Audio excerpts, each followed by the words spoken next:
morning. Thursday morning, first week of September. And I'm kind of wondering what everybody's schedule is going to be looking like.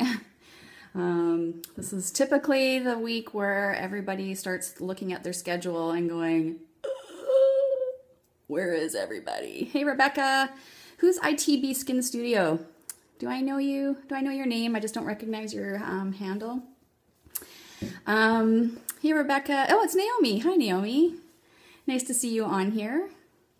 So for those of you that don't know me, I'll just do my quick little introduction. Hi, Skin Veda. Veda. Who's Skin Veda?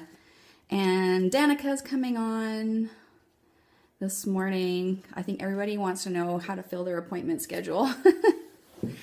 My name is Kirsten Foss. I'm a business coach for the salon and spa industry, and my superpower is teaching spa and salon owners systems in their business so that they're not working as hard. And you know what? Systems are all about making things easier. A system is you put it together once and it's supposed to create the same outcome over and over. Hi, Tracy.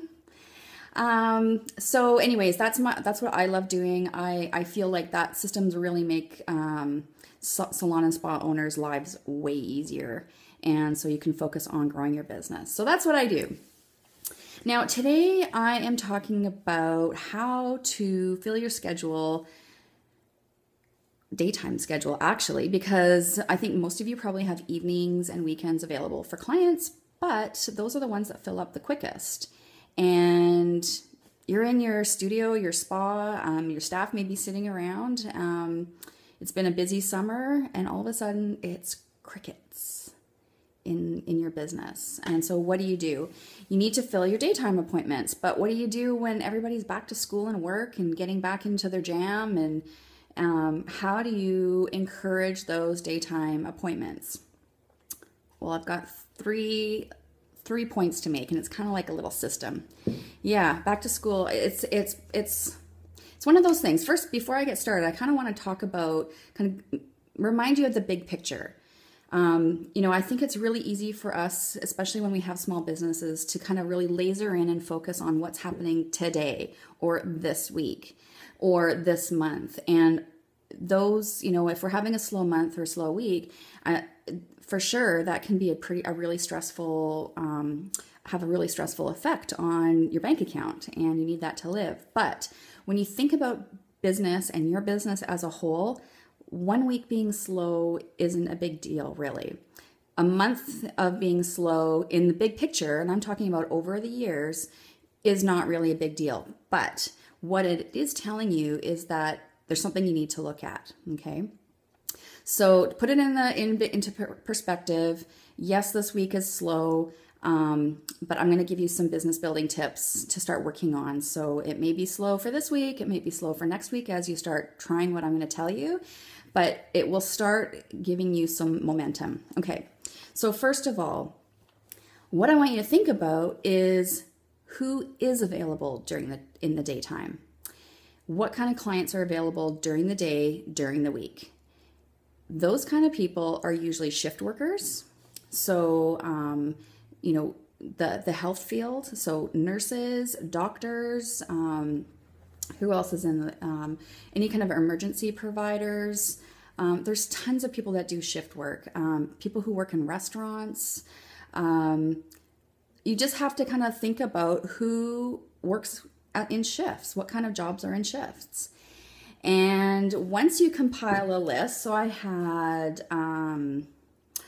entrepreneurs is another one. Even though they work during the day, they sometimes have a flexible schedule. But especially if they're working from home, probably not an esthetician or a hairstylist, because we're booked back to back all the time, so they may not be able to have the flexibility.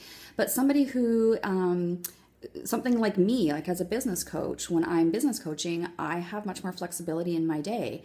So I can start working at 8 a.m., but I can for sure take an hour off at 11 and go for a facial or have a pedicure. So I have much more flexibility. So entrepreneurs are a good group of people to target. University students may be another one. So even though they're going to the school during the day, they often have big chunks of time in between their classes. Okay, so they have much more of a flexible schedule. So if you live in a university town, so Rebecca, I know you have quite a few universities, and I know that's a big part of your marketing is to target university students. Mostly for you because that's the bulk of who's in your area, and it's an easy group to attract. But when we're talking about who is available to come to your salon or spa during the day, university students are one of them.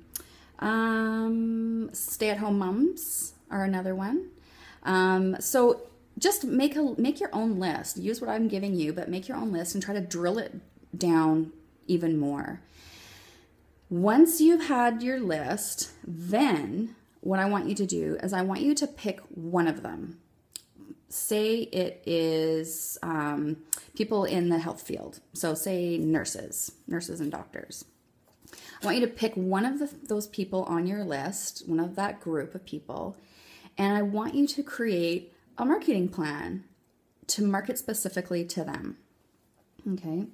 Because, trying to do this whole, I just need more clients, and that whole spray and pray marketing that you've probably heard me talking about, it doesn't work. It's a lot of effort, and you're not really sure what kind of return you're going to get because you're kind of sending out to everybody and anybody. But if you're going to target a specific group of people who are possibly available during the daytime, that's going to net you some more results. You're going to have a better chance of attracting some people that can make it during the daytime. So once you've chosen your group of people, maybe it's stay-at-home moms, maybe it's healthcare workers, maybe it's entrepreneurs, whatever you pick, I want you to pick one of them so you can make a marketing campaign for that group of people. Now the third part of this is that I'm going to give you 2 ways to target them. One is high tech and one is low tech. So the low tech way, which I think we often forget about because the internet is kind of like a shiny penny. There's so many different, you can do for Facebook ads, you can do Google ads, you can spend a lot of money online. But you also have to kind of know what you're doing. So if you want to go high tech, the easiest way to do this is to highly targeted Facebook ads. If you're not familiar with Power Editor with Facebook, then just try using a boost post, okay? But targeting that specific group of people that you've chosen. So if you've chosen healthcare providers, then you're gonna go through your boost post and narrow down the interests and the demographics to those kinds of people, okay? So that's your high-tech way, is to do a Facebook ad through a Power Editor, which will give you even more highly targeted targeting, but you also have to kind of know how to use it. Or you can use a boost post.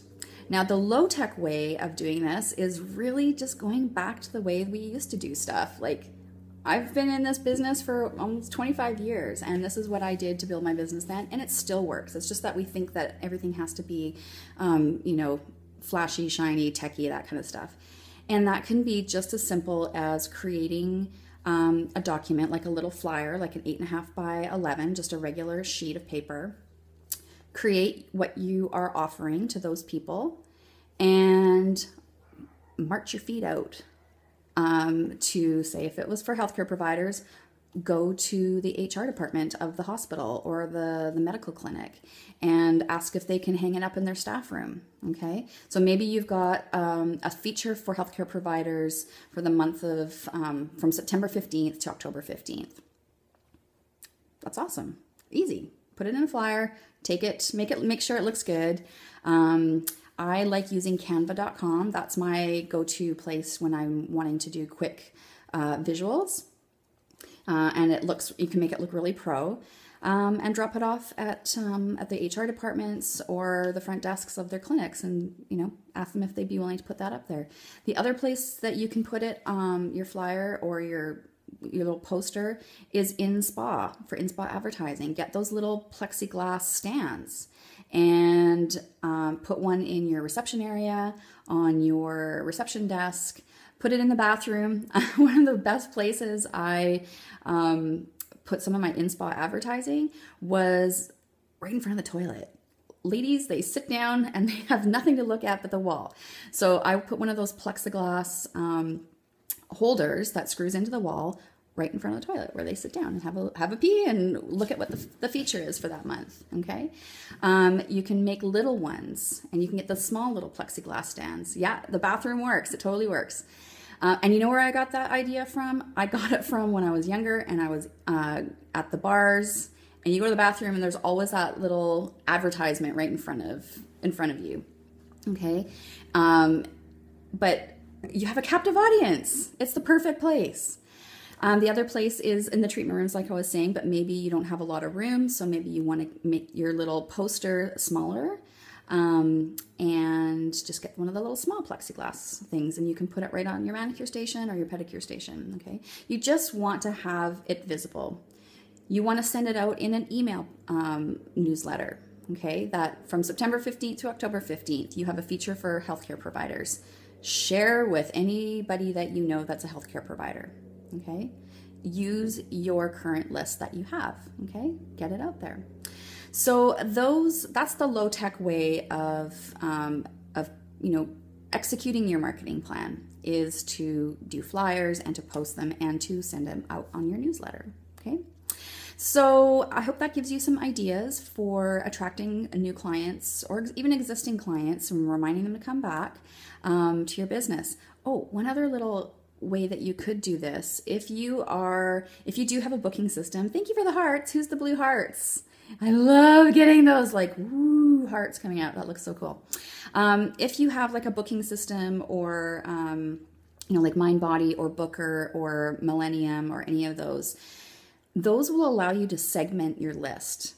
So what that means is that you don't have to send emails to your whole list. You can segment it however you want to segment it. So if you wanted to send out this newsletter to clients that haven't been in for 4 or 5 months, you can segment your list and send it out to those people only, okay? That's just a little tip that a lot of people who are using these systems don't know that you can do, that you can segment. So there you go. And I hope that some more daytime appointments start rolling in, but it's going to take a little bit of work. So don't expect it just to like happen. And what you'll probably see is in 2 or 3 weeks, some clients will start rolling in. Okay. Then you can use the same tactic next September, but you can start it a bit earlier so you're not panicking that this week is really quiet. Okay, so thanks for joining me, and if you're new to following me here on Periscope, you can also find me on Facebook at Kirsten Foster Refresh Businesses, and you can also ask to join the Beauty Biz Brainstorming group, and that is if you're a salon or spa owner. So I need to see in your profile that you do own a salon or a spa. All right, you're very, very welcome. You have a great day, and I will see you tomorrow morning, and I definitely will be on at 8:30 tomorrow morning. I realized this morning as I woke up, I started a little later at 11, so I've got a little bit of time. Anyways, we'll talk to you soon, guys. Bye-bye.